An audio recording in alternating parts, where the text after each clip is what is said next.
আসসালামু আলাইকুম। আমরা আমাদের গরুর খামারে দুইটা ঘাস কাটার মেশিন ব্যবহার করি, যার একটা আমরা আমাদের স্যালো মেশিন দিয়ে চালাই আর অপরটা আমরা মোটর দিয়ে চালাই। তো হঠাৎ করে দুইটা মেশিনই একসাথে নষ্ট হয়ে যায়। এই মেশিনগুলি নষ্ট হওয়ার পরে আমাদের ব্যাপক একটা বিড়ম্বনায় পড়তে হয়, কারণ ঘাস কাটতে না পারলে গরুর সামনে আমরা ঘাস দিতে পারি না, বা এত বড় বড় ঘাস গরুর সামনে দেওয়াও যায় না। তো ভাবলাম যে একটা মেশিন আমরা বাজারে নিয়ে ঠিক করার চেষ্টা করি। প্রথমে আমরা যে মেশিনটা নিয়ে এসেছি এইটা মূলত আমরা ব্যবহার করি আমাদের স্যালো মেশিন দিয়ে।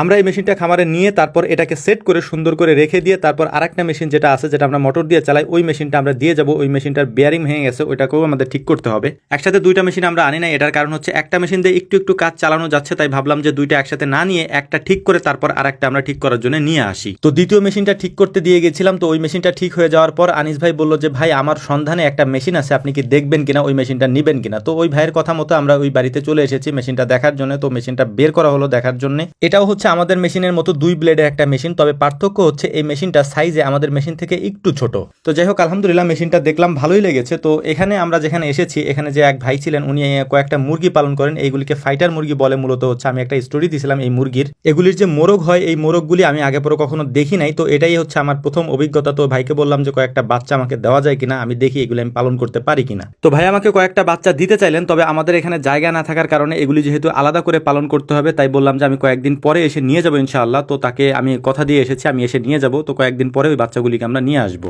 আমরা মূলত এসেছিলাম আমাদের যে মেশিনটা নষ্ট হয়ে গিয়েছে এই মেশিনটা ঠিক করে এখান থেকে নিয়ে যাওয়ার জন্য। তো যাত্রাপথে আমরা ওই মেশিনটা দেখে আসলাম এবং ওই ভাইয়ের সাথেও কথা বলে আসলাম। তো এখন আমরা চলে যাচ্ছি আমাদের খামারের দিকে। তো আনিস ভাই বললেন যে গরম গরম রসগোল্লা ভাসতেছে, তো এটা খেয়ে তারপর আপনারা জানতো, তার কথা আমরা রেখে গরম গরম রসগোল্লা খেয়ে তারপর আমরা রওনা দিলাম আমাদের খামারের দিকে, আমাদের বাকি যে মেশিনটা আছে যেটা নষ্ট হয়ে গিয়েছে সেইটা নিয়ে। আলহামদুলিল্লাহ দুইটা মেশিন আমরা ঠিক করতে পেরেছি। তো আমাদের জন্য দোয়া করবেন। আসসালামু আলাইকুম ওয়া রাহমাতুল্লাহ।